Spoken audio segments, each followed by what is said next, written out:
दोस्तों, स्वागत है आपका हमारे YouTube channel target TGT PGT में। आज हम आपके लिए लेके आए हैं छायावाद के महत्वपूर्ण प्रश्न जो आपके लिए बहुत ही उपयोगी हैं। तो शुरू करते हैं आज का वीडियो। हमारा पहला प्रश्न है, निराला की लंबी कविताओं में से कौन लंबी कविता नहीं है? तो इसका सही उत्तर है भिक्षुक।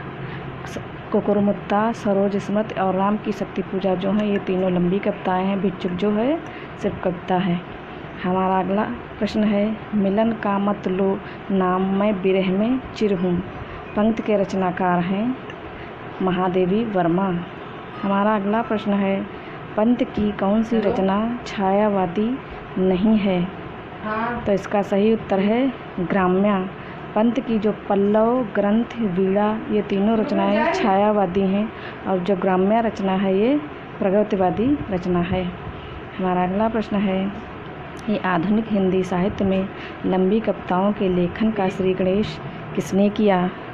तो इसका सही उत्तर है निराला जी। आधुनिक हिंदी कविताओं में लंबी कविताओं के लेखन का श्री गणेश निराला जी ने किया है।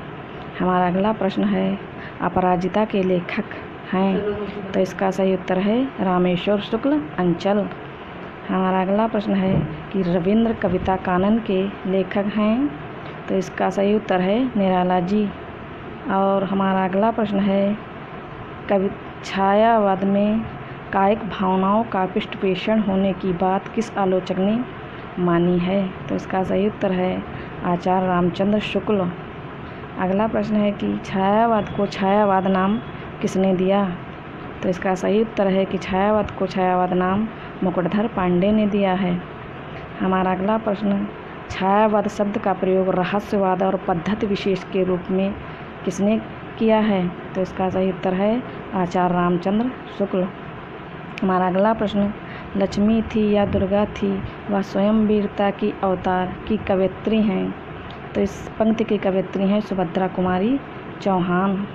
हमारा अगला प्रश्न है कि अस्ताचल रवि जल छल छल छवि स्तब्ध विश्व कवि जीवन उन्मन मंद बह पवन बहती सुध रह रह परिमल किया कह कथा पुरातन कविता का शीर्षक है?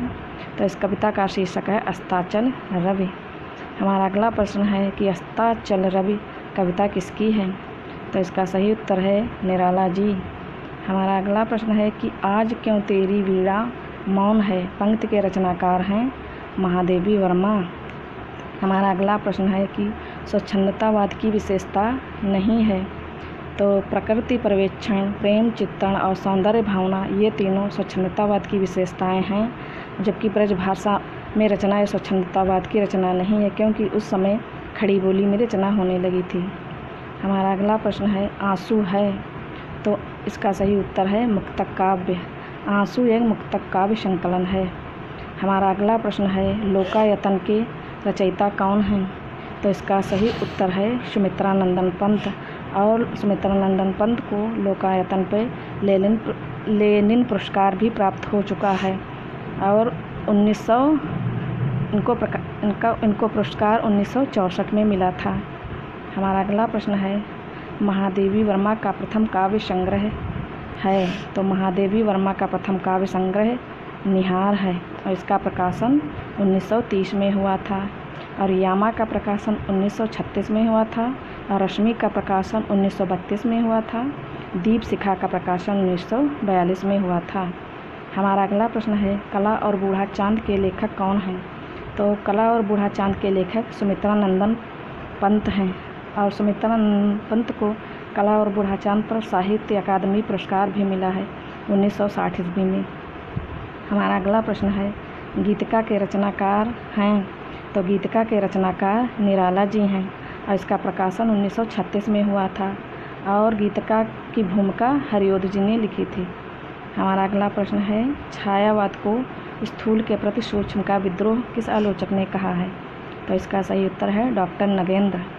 हमारा अगला प्रश्न है, शेर सिंह का साहत समर्पण किस रचना में संकलित है?